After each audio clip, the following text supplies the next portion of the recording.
So guys आपको एक बारी फिर से स्वागत है हमारी डेली रेसलिंग एपिसोड नंबर 962 पर। और आज तो चीजें जरा शुरू कर ली जाएंगी द ब्यूटीफुल समांथा इरविन से। एंड जैसा कि हमने लास्ट मंडे नाइट रॉ पर देखा भी था कि अचानक से हमने the return of the legendary Lillian Garcia को देखा, जिसके बाद सबने इस चीज को पिकअप कर लिया कि भाई अगर लिलियन यहाँ पर है तो समांथा कहाँ चली गई एकदम से। और आप भी ये चीज काफी टाइम से पूछ ही रहे थे। तो यार देखो हुआ कुछ यूं कि समांथा इरविन ने 2021 में WWE को ज्वाइन कर लिया था। एंड फाइनली आफ्टर 4 साल के बाद उन्होंने कंपनी को छोड़ने का फैसला बना लिया। एंड इससे पहले कि आप कुछ और सोचो तो मैं आपको रीजन बता देता हूँ कि ऐसा हुआ है क्यों। देखो यार, समांथा एक सिंगर है, वो वोकलिस्ट है, एक अच्छी फ्लूट प्लेयर भी है। एंड अब वो अपने म्यूजिक करियर को फॉलो करना चाहती है, अपने पैशन को फॉलो करना चाहती है। एंड फाइनली अब उन्होंने ट्रिगर पुल करने का फैसला कर लिया है। वैसे तो WWE के लिए ये एक शॉकर से कम नहीं होगा भाई, हमारे लिए भी एक शॉकर है, क्योंकि समांथा WWE की अनाउंस टीम का एक बहुत ही दमदार पार्ट थी, पूरी तरीके से कैमोफ्लेज हो गई थी। बट चलो यार, ऑल द बेस्ट है उनके लिए, पैशन फॉलो कर रही है भाई, इसमें दुखी होने वाली कोई बात नहीं है, हम उन्हें कहीं और भी देख लेंगे। एंड उन्होंने हम सभी फैंस का शुक्रिया भी किया ट्विटर पोस्ट करके। बाकी हाँ,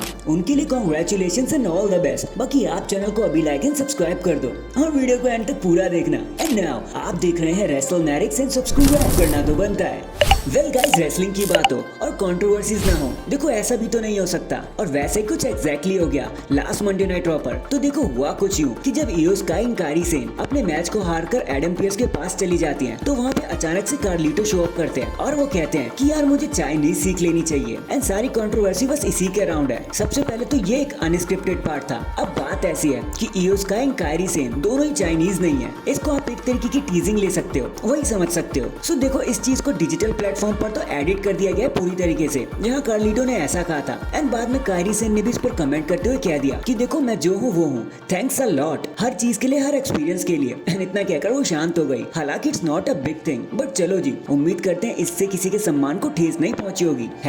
#respectmania। नेक्स्ट इतना तो देखो, अब हम सभी जानते हैं कि मंडे नाइट रॉ अब केबल टीवी को छोड़कर नेटफ्लिक्स पर मूव करने वाला है, जहाँ वो फिर से 3 आवर्स के शो को डिलीवर करने लग जाएंगे। एंड अब इसके लिए कुछ अपडेट्स भी निकल कर सामने आने लगी है। जैसे फर्स्ट वाला जो नेटफ्लिक्स का शो होगा ना, वो इन्यूटिव डोम एट द न्यू क्लेपर्स अरीना में होगा, जहां अगर आप स्क्रीनिंग देखोगे ना तो आपको कुछ सोफा स्टेडियम जैसी फीलिंग भी आने लगेगी। एंड माना तो ये जा रहा है कि WWE नए विजुअल एंड सिनेमैटिक का व्यू रखने की कोशिश करेगी, जो मंडे नाइट रॉ को एक एपिसोडिक शो से हटाकर एक हॉलीवुड की फील देने में भी मदद करेगी। एंड ट्रस्ट मी गाइस, लोग इसके लिए काफी ज्यादा ही हाइप हो रहे हैं, एक्साइटेड हो रहे हैं, क्योंकि उन्हें लगता है ना कि इससे रूथलेस अग्रेशन वापस आ जाएगा। नेटफ्लिक्स पर 18+ कंटेंट चलता है इसलिए। तो देखो भाई, हमारी तो फिंगर क्रॉस है और देखते हैं कि आगे हमें और क्या देखने को मिलेगा, क्योंकि लास्ट में ऐसा ना हो कि हम उम्मीदें बहुत लगा लें और हमें मिले भी कुछ ना, और ये सिर्फ एक नेटवर्क शिफ्ट ही होकर रह जाए। तो keep your expectation as low as possible. इसके बाद भले ही ब्रॉन ब्रेकर को नेटफ्लिक्स की पहली पसंद बताया जा रहा हो, बट जिस हिसाब से उनको बुकिंग किया जा रहा है ना, मुझे नहीं लगता कि ऐसी भी चीज कुछ होने भी वाली है। तो देखो मैं बताता हुआ क्या, क्योंकि न जाने लोगों को अब ऐसा क्यों लगने लगा है कि भाई वो ब्रॉन ब्रेकर से खुशी नहीं हो रहे, और न मैनेजमेंट उनकी बुकिंग से खुश है, क्योंकि जिस तरीके से ब्रॉन ब्रेकर एक न्यू एरा को किक ऑफ करते हुए नजर आए थे ना,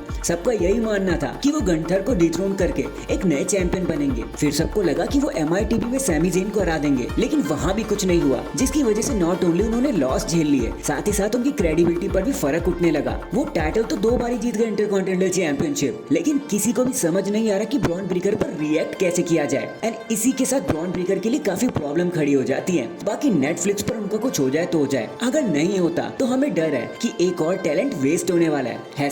#God bless him। नेक्स्ट अब देखो क्या है ना कि हमारे रोमन रेंज को कई नामों से बुलाया जाने लगा है, बहुत से नाम। कभी हम उन्हें बिग डॉग कहते हैं, तो कभी ट्राइबल चीफ, कभी पावर हाउस, तो कभी दी OTC। बट लगता है कि इस लिस्ट में एक नाम और भी जुड़ने वाला है, क्योंकि हाल ही में WWE एक मर्ज को जोरों शोरों से पुश करे जा रही है, विच इज YTC, जिसका मतलब है योर ट्राइबल चीफ। अब नेक्स्ट टाइम जब आप रोमन रेंज को टेलीविजन पर देखोगे ना, तो इसी नई मर्चेंडाइज के साथ ही देखोगे। तो अगर आप भी रोमन रेंज को अपना रियल ट्राइबल चीफ मानते हो, तो जल्दी से इस न्यू वाली YTC वाली टी-शर्ट को अभी के अभी खरीद डालो। All you have to do is just go to www.shop.com। In the end, CM Punk vs Drew McIntyre की ट्रायलॉजी पूरी तरीके से खत्म हो चुकी है। फाइनली सब कुछ कंक्लूड हो चुका है, CM Punk जीत चुके हैं, जिसके बाद हमने देखो इतना तो जान ही लिया कि एटलीस्ट कुछ समय के लिए तो CM Punk अब नजर नहीं आएंगे, टीवी से ऑफ कर दिए गए हैं। और ये बात खुद उन्होंने नेक्स्ट मंडे नाइट रॉ पर भी बताई थी। लेकिन व्हाट अबाउट ड्रू मैकिंटायर, उन्होंने तो अपने हेल इन अ सेल के बाद एक शब्द तक नहीं कहा। तो यार देखो, असल में मुद्दा तो ये है कि पहले तो ही इज इंजर्ड, उन्हें अपने सर पर 16 स्टिचेस आए हैं। एंड सेकंड बात ये है कि ड्रू मैकिंटायर ने जरा सा टाइम ऑफ ले लिया है। एंड सच कहा जाए ना,